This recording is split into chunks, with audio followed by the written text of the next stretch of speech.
Mga ka-Johnny, kuha tayo ng ng buli ngayong araw.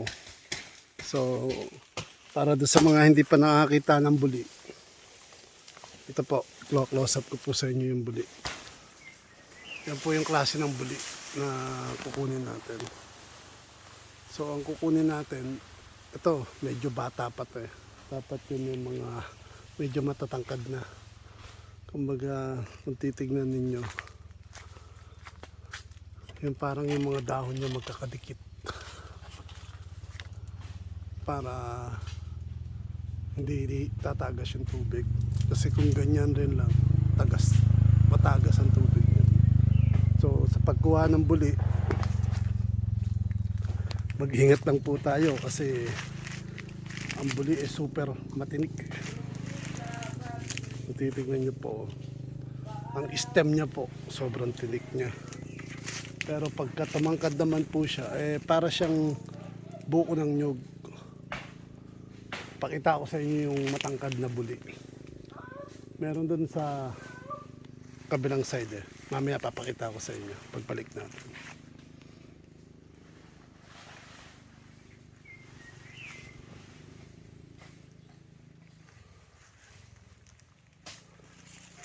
Ito po, dami pong buli.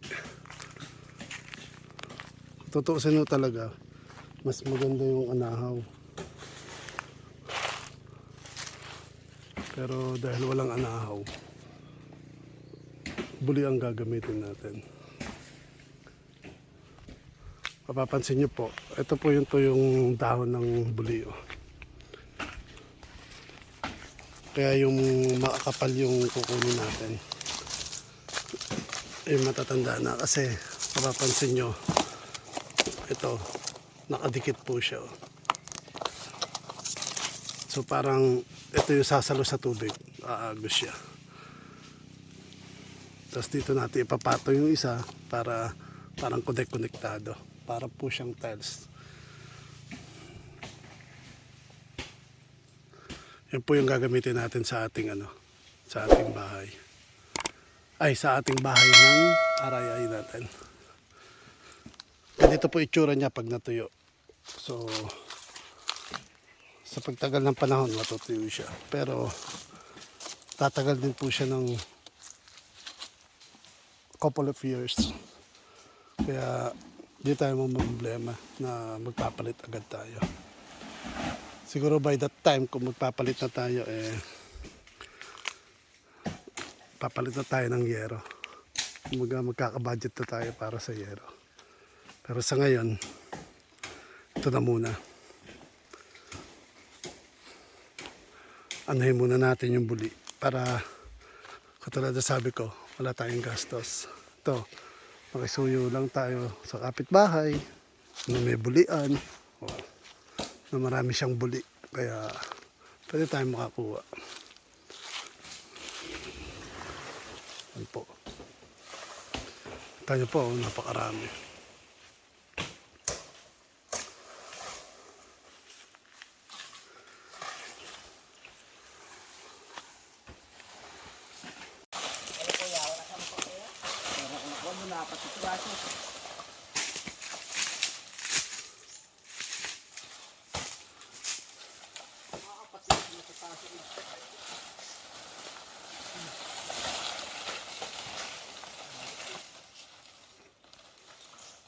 Ha? Lupit. Ha? Lupit mo dito. Bakit? Kasi nasa itaas na kaya. May panungkit siguro sila, Brad. Tingin mo.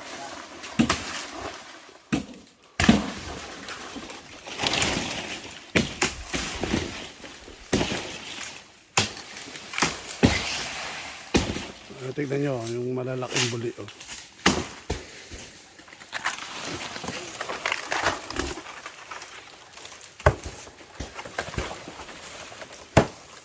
Yan. Hindi natin kailangan ng matinik. Nawasak lang.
Ayun, dalawa natin kasama. Sila yung busy sa pagkuha ng buli. Kasi sila ang eksperto sa buli. Pag ako kumuha ng buli, nako, Wala ka tamang dito sunod. puro sugat siguro ako rito.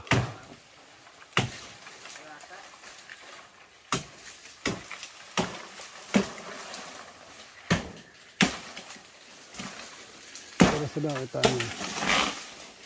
Sanay na silang umambuli. Hindi natutusok. Anong first time ko magputol ng buli, takot na tusok ang nangyari sa akin. Kaya pag kukuha kayo, ingat lang po kasi talagang matalas. Kita nyo the way nila hawakan yung ano. Kaya sa kinakayos nila yung tawag dito yung tinik. Ayan o. Para may maawakan sila.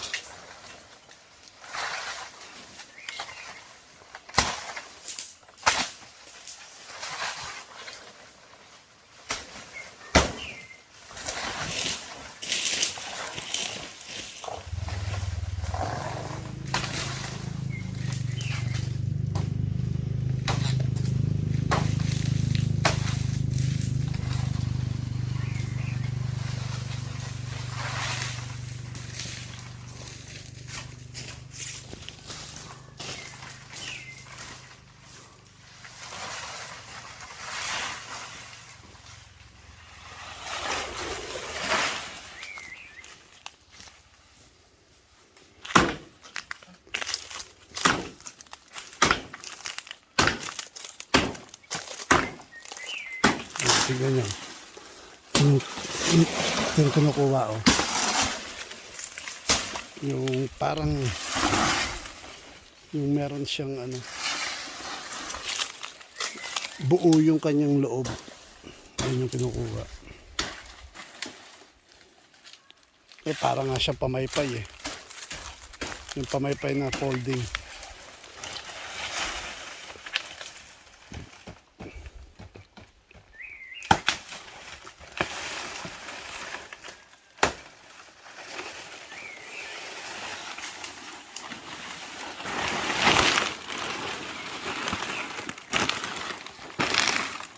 Natin sa kawayan. Okay. Kasi sasabit natin sa kawayan yun. Tagal lang. Yung buo na yan, hindi na puputulin.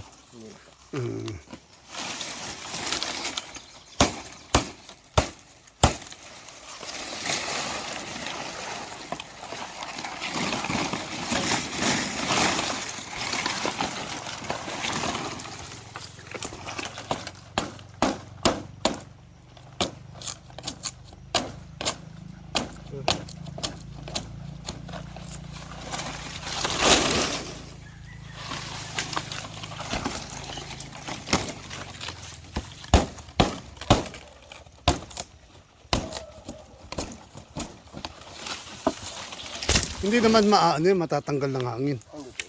Dadaan lang pala. Iipitan natin ang kanan. Hindi, yung unang-una. Hindi yan.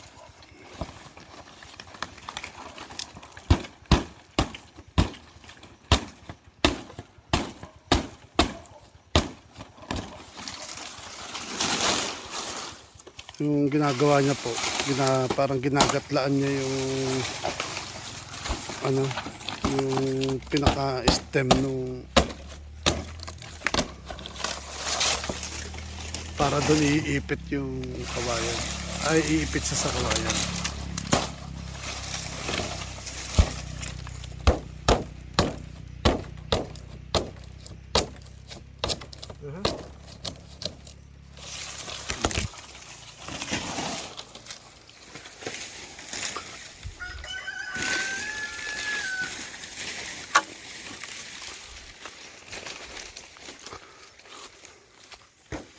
Ano yan?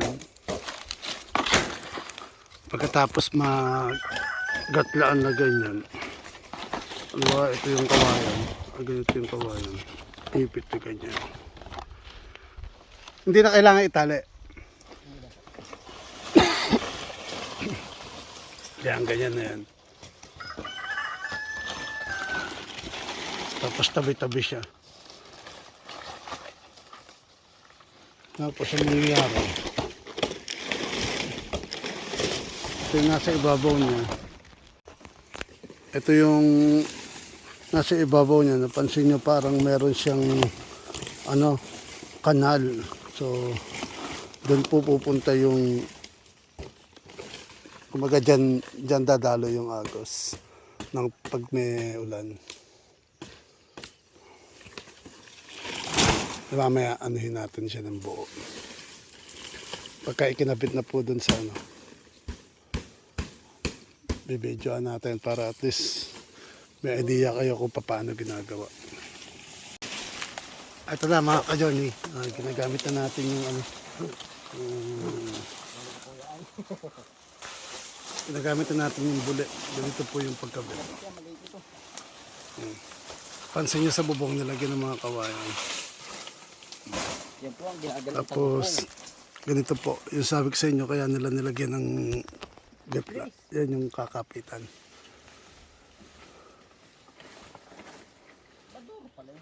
Ayan.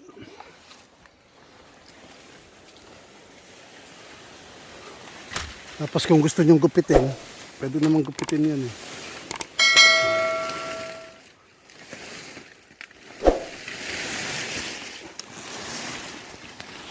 Pansin nyo, dalawa muna nilagay, magkatabi. Tapos saka inipitan ng isa. So kumbaga, yun nandito sa ilalim, tatakpan pa rin yung tatakpan ng isa.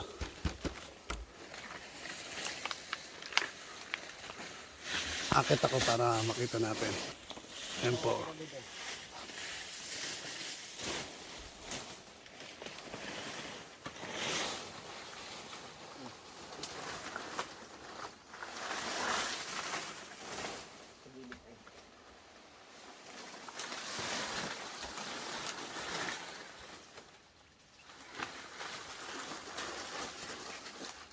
Tapos lagyan natin ng net.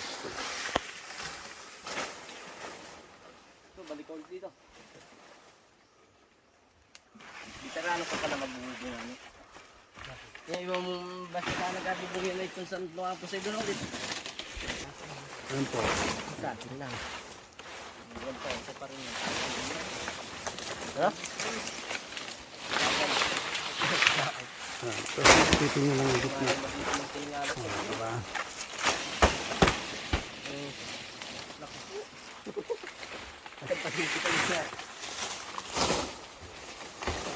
Yan!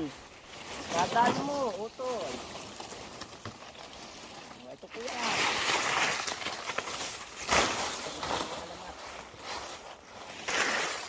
So, kung nagustuhan nyo to, video ko at natutunan nyo. Ano natutunan kahit nakapulutan nyo ng dagdag kaalaman para sa buli. Just please, just click the like button. Basta ka At sa mga bago lang na nakapanood ng aking video, please do subscribe and just hit the notification bell para maging updated kayo sa mga video na aking ina-upload. Thank you for watching. Have a nice day.